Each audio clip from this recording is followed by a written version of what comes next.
우리는 간단 없이 중단 없이 예수님을 닮고 따라가야 할 사람들입니다. 목사도 또 평신도인 여러분도 모두가 우리의 진정한 목표는 예수 그리스도이십니다. 그런데 히브리서 12장 2절 조금 전에 말씀 읽었고, 믿음의 주요 또 온전하게 하시는 이인 예수를 바라보자. 또 베드로후서 3장 18절에서는 오직 우리 주 곧 구주 예수 그리스도의 은혜와 그를 아는 지식에서 자라가라고 말씀하십니다. 그리고 우리가 예수님에 대해서 처음 믿을 때보다 5년 전보다 3년 전보다 작년보다 예수님에 대해서 뭔가 더 단순히 지식이 아니고 그를 체험하는 것에서 자라고 늘어가야 이게 정상적인 그리스도인이고 예수님의 제자라는 것입니다. 예수님께서 가르치신 말씀이 너무 많지만은 상당히 많은 사람들이 이렇게 이야기합니다. 십자가에 달리셨을 때 예수님께서 하신 말씀을 우리가 가상칠언이라 이렇게 말하는데, 이것이 예수님의 3년 동안의 공생애 동안에 가르치셨던 모든 말씀을 요약하고 압축한 것이라고 그렇게 이야기를 해요. 근데 아닌 게 아니라 그냥 대충 하면 모르지만 이 말씀을 좀 연구하고 묵상하면서 읽다 보면 그 말씀이 맞다는 것을 우리가 깨닫게 됩니다. 그래서 이 한 주간 동안에 이 말씀을 나누겠는데, 사실 이것은 가상칠언이라고 우리가 부르는 말씀은 유언보다 더 센 것입니다. 근데 대개 이제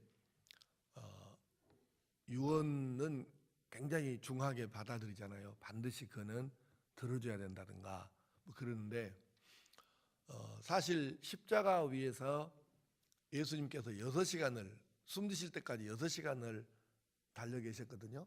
그런데 그 사람들 시간으로 우리 시간하고 6시간 차이가 나는데, 이제 우리 시간으로 9시고 그 사람들 시간으로 3시인데 9시에 못 박히셔가지고 오후 3시에 숨지셨어요. 그러니까 6시간이 맞죠. 근데 그 가운데 그 중에서 더 말씀하시는지 모르지만은 성경에 기록된 것으로만 보면 7가지의 말씀을 하신 거예요. 7마디라고 해야 되겠죠. 근데 우리는 이렇게 별 생각 없이 항상 여러분에게 말씀을 계속 강조하는 게, 성경을 읽어도 예배를 드려도 찬송을 불러도 기도해도 그냥 하지 말고 깊이 생각을 해야 된다. 생각하라 말씀을 하는데,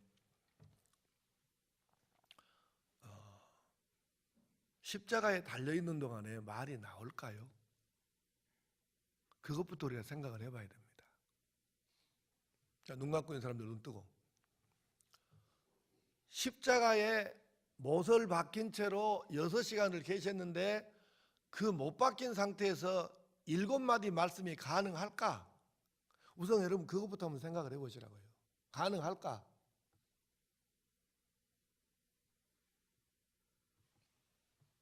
제가요, 꼬라지 사나운 사람들만 걸린다고는 이 결석 있죠. 요관 결석을 내가 6번을 당해봤는데요. 한 번은 진통제를 3분 간격으로, 그 마약성 진통제 법이 허용하는 최고 단위의 진통제를 3분 간격으로 12대를 맞았습니다. 통증이 가라앉지를 않으니까.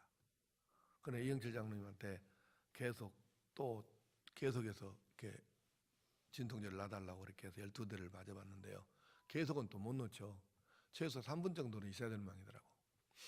그런데요, 그때 3분씩 계산하면 36분이지 않겠어요, 시간이? 근데 이제 안 왔으면 좋겠는데 또 이제 어떻게 눈치채고 사람들이 와갖고 옆에가 있는데요. 이게 참 말일로 표현이 잘 안 됩니다. 그러니까 의사들의 통증 분류법으로 보면 산통 위에가 이게 결석으로 오는 통증이라고 그러거든요. 이제 여성분들은 에이 그럴란가 모르지만 내 말이 아니고 의사들의 얘기예요. 산통 위의 고통인데요. 그때 내 경험으로 보면 옆에 사람들이 없는 게 좋습니다. 그래서 바닥에 굴러불고 악서불고 막 이렇게 하고 싶은 대로 해야 되는데 옆에 사람들이 있으면 그것도 못하잖아요. 더구나 목사가. 그러니까 아무 말도 못하고 이손 악물고 이렇게 이거 버티고 있는데 땀이 머리서부터 발끝까지 사우나에 가서 하고 있는 것처럼 땀이 쭉 나오는데요. 그때 옆에서 맑은 놈이 있으면 정확히 밉습니다. 각 패불고 싶어요. 지금 말을 해야 될 상황이 아니에요. 그 상황이. 그러니까 너무 통증이 심해갖고 뭐 어째 아프냐 괜찮으냐 어쩌냐 이렇게 물어보면 그냥 패불고 싶다고요. 그렇게 통증이 심하다고요.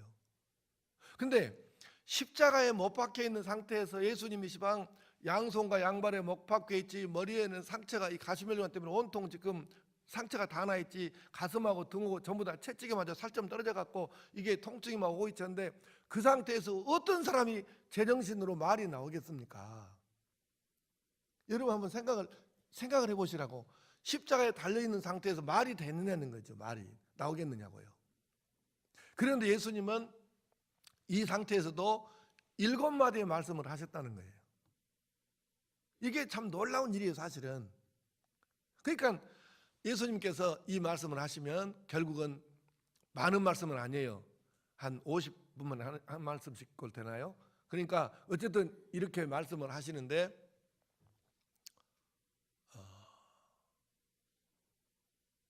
이건 그러니까 유언보다 더 진한 것이죠. 그 상태에서 말씀을 하실 수 있다는 것이 기적 같은 일일 뿐만 아니라 한 말씀 한 말씀이 절대로 이것은 내가 말을 안 해주고 가면 안 되겠다, 그런 말씀만 예수님께서 하셨을 거 아니에요. 그 상황에서 말씀을 하셨다면 이건 유언보다 더 진한 거라니까요. 여기까지 이해되셨습니까? 그러면 이제 그 7마디의 말씀이 예수님께서 우리에게 3년 또는 33년 동안 해주셨던 이 여러 가지 가르침과 삶을 보여주셨던 모든 것의 요약, 압축 이런 것이라면 우리가 이 뜻을 잘 새겨야 되죠. 그래서 이번 한 주간 동안에는 7마디 말씀을 하루에 한 가지씩 살펴보겠습니다. 오늘 첫 번째로 이 말씀을 읽었어요. 누가복음 23장 34절. 이에 예수께서 이르시되 아버지 저들을 사하여 주옵소서, 자기들이 하는 것을 알지 못함이니이다. 자, 사실 이 십자가는 방금 말씀드린 대로 말로 표현이 안 되는 고통의 시간이죠. 거기 달려있는 시간은. 그런데 인류가 만들어낸 이 가장 최악의 사형법인 이 십자가 사형법, 그 중에도 예수님께서 먼저 말씀하신 것이 바로 이것입니다. 사실은 이것은 한 문장이지만 2마디일 수 있거든요. 아버지 저들을 사하여 주옵소서, 그리고 자기들이 하는 것을 알지 못함이니이다, 이 말씀인데요. 자, 그러면은 이 말씀이, 첫 번째 말씀은 무슨 의미가 있는가? 우선 문자 그대로입니다. 용서의 기도지 않습니까? 아버지 저들을 사하여 용서하여 주옵소서. 미리 하나 말씀을 드리겠습니다. 죄를 사하는 권세가 하나님께 있는데요, 예수님께서 하나님께 하나님 아버지 저 사람들의 죄를 용서해 주십시오 이렇게 말씀하셨는데 성부 하나님께서 이 기도를 들어주셔가지고 예수님 십자가에 못 박은 사람들을 용서해 주셨을까? 그거는 나는 자신이 없습니다. 목사님, 내가 성경을 묵상해 봤는데 이건 정답이다 아니다 그렇게 말하기는 어렵지만 하나님께서 아들 원대로 예수님을 십자가에 못 박았던 사람들, 대제사장과 장로들과 또 빌라도와 또 그 다음에 직접 못질한 군인들과 이런 사람들의 죄를 용서해 주셨을까? 나는 자신이 없습니다. 죄는 회개함으로 용서받지 다른 원리는 없다고 믿고요. 그래서 나는 이건 결정적으로 기다 아니다까지는 말씀 안 하지만 자신은 없어요. 용서받았다는 데에 대해서. 그러나 예수님께서 이렇게 말씀하신 것 그 자체가 이게 지금 우리에게 의미가 있는 거예요. 이건 뭐냐면 용서의 기독교의 복음은 용서의 복음이라는 것이죠. 하나님께서 우리를 부르시는 것은 바로 용서를 위해서 우리를 부르셨다는 것이죠. 사실대로 이렇지 않겠어요? 예수님이 뭐 때문에 이 땅에 오셨죠? 그렇죠. 인류의 죄 때문에 오신 거잖아요. 그러니까 죄 때문에 이 죄 문제를 해결하기 위해서 오셨고, 그리고 예수님께서 이 죄를, 우리의 죄를, 나와 여러분의 죄를 지고 십자가에서 죽으셨죠. 이게 뭘 위한 것인가요? 바로 내 죄를 용서해 주기 위해서. 다른 것이 없어요. 그래서 기독교는 맨 먼저 우리의 죄를 용서해 주기 위해서 하나님께서 아들을 보내시고 십자가에서 죽게 하셨다. 그래서 용서의 복음입니다. 그런데 우리 아는 대로 사도행전 7장 59절 60절에 한번 읽어봅시다. 시작.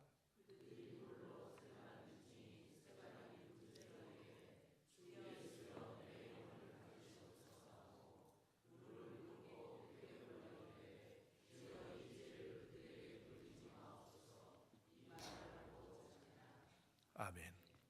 스데반 집사님이 돌에 맞아 순교할 때 이렇게 하셨대요.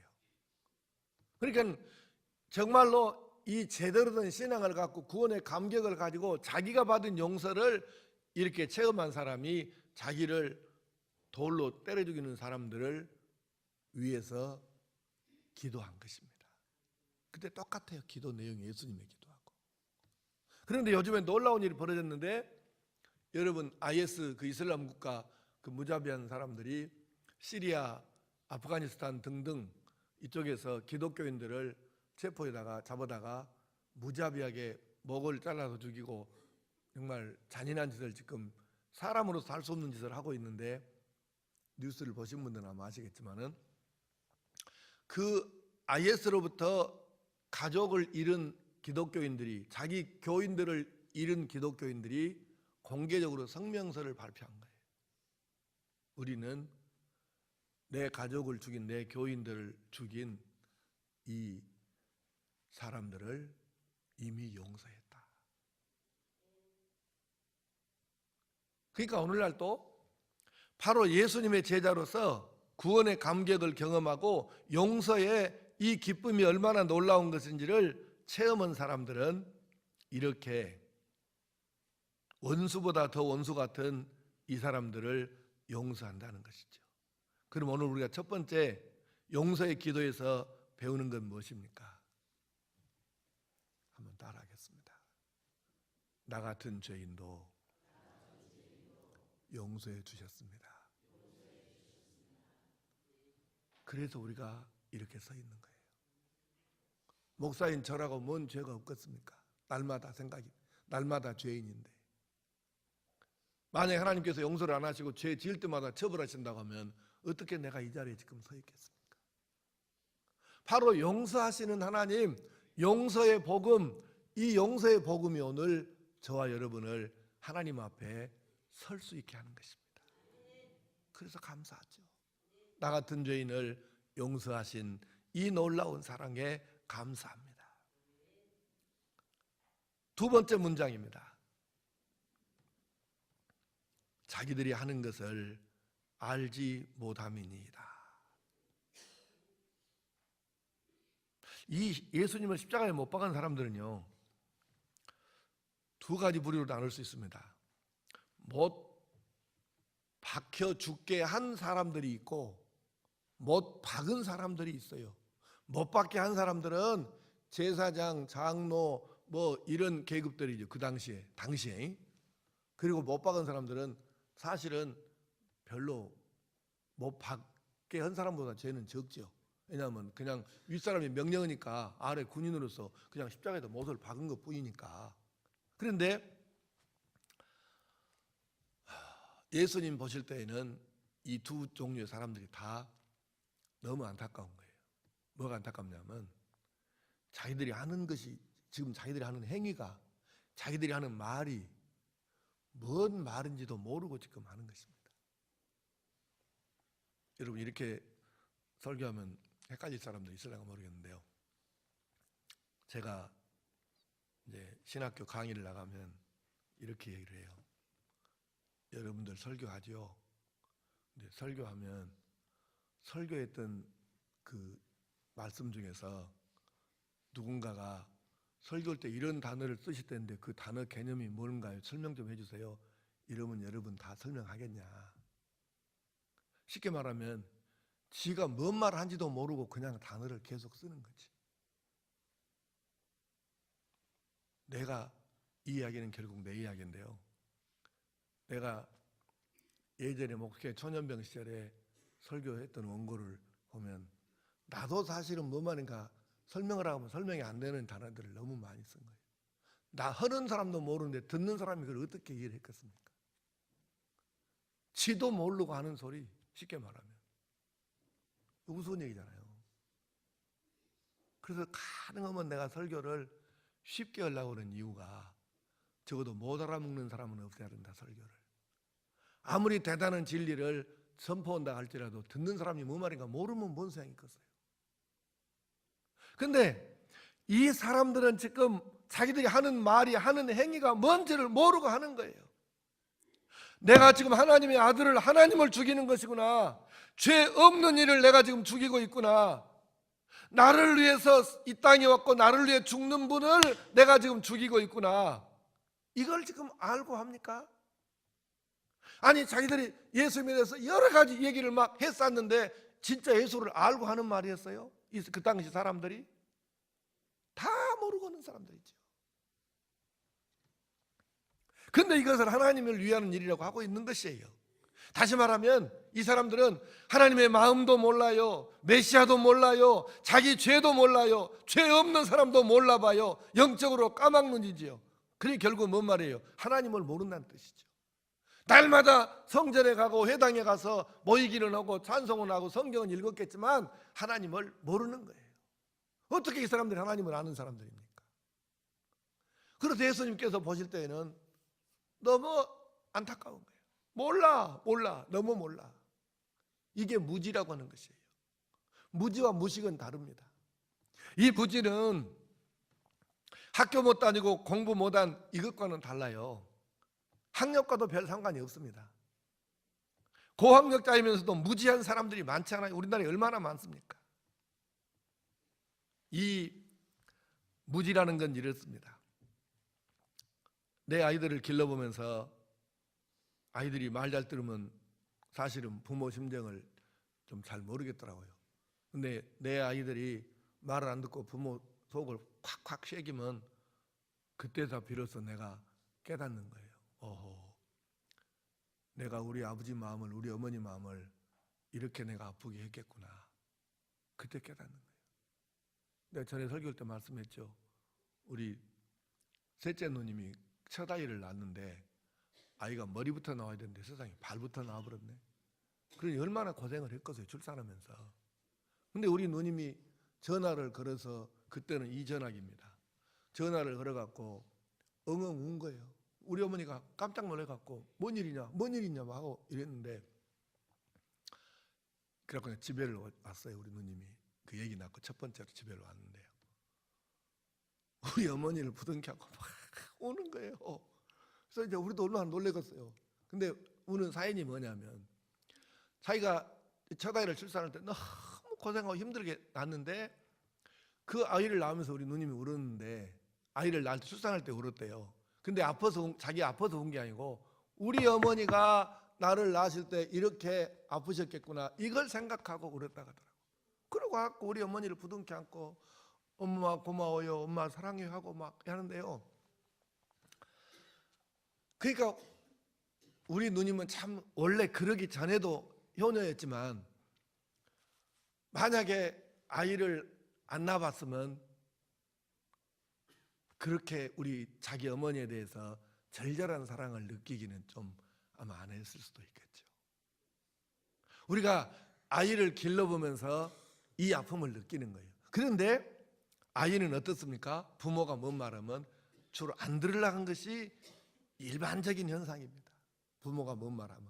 그런데 왜 그래요? 그걸 우리가 무지라고 그러는 것입니다. 몰라서 그래요.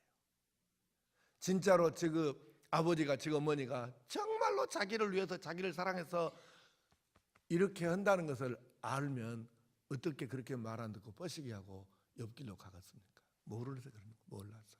그게 무지라고 그래요. 무식이 아니고 이거는 무지입니다. 철학적인 용어이긴 하지만. 그러니까 예수님께서 보실 때 이 사람들이 몰라서 그런 거예요. 그래서 나중에라도 안다는 것은, 깨닫는다는 것은 엄청난 복인 것이에요. 나중에라도 늦게라도 깨닫는다는 것이 얼마나 여러분 큰 은혜고 복인지. 그래서 예수님께서 말씀하시는 거예요. 자기들이 하는 것을 알지 못함이니이다. 그러니 용서해 주십시오. 그래서 여러분 기억하십시오. 지금 성경 네 구절을 빨리빨리 읽겠는데요. 이 성경을 자막을 보고 읽으시고 주제가 핵심이 뭔가를 잘 파악을 하면서 읽어보세요. 자, 시편 13편 3절 시작.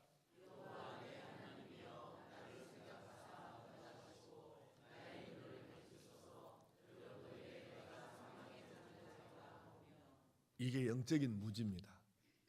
육신의 눈은 떴어요. 영안이 캄캄해. 그래서 나의 눈을 밝히소서 두렵건대 내가 사망의 잠을 잘까 하오며, 영이 캄캄해서 무지하면 이런다는 것이죠.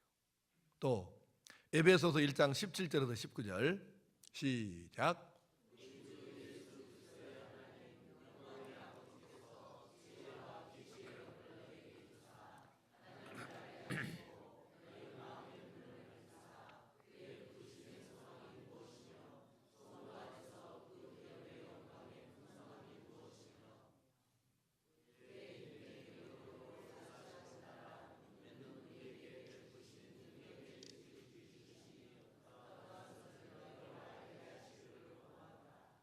아멘.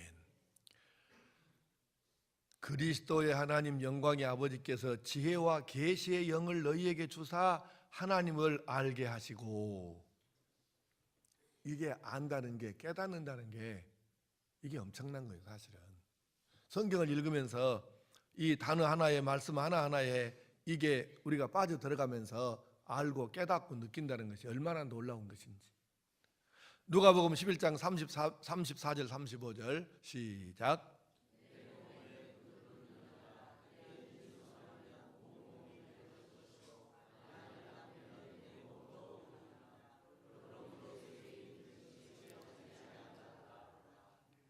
네 속에 있는 빛이 어둡지 아니한가 보라. 네 속에 있는 빛이. 마지막으로 시편 19편 8절 시작.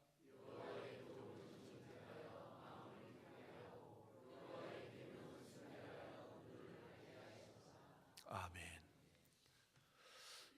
여호와의 교훈은 정직하여 마음을 기쁘게 하고 여호와의 계명은 순결하여 눈을 밝게 하시도다.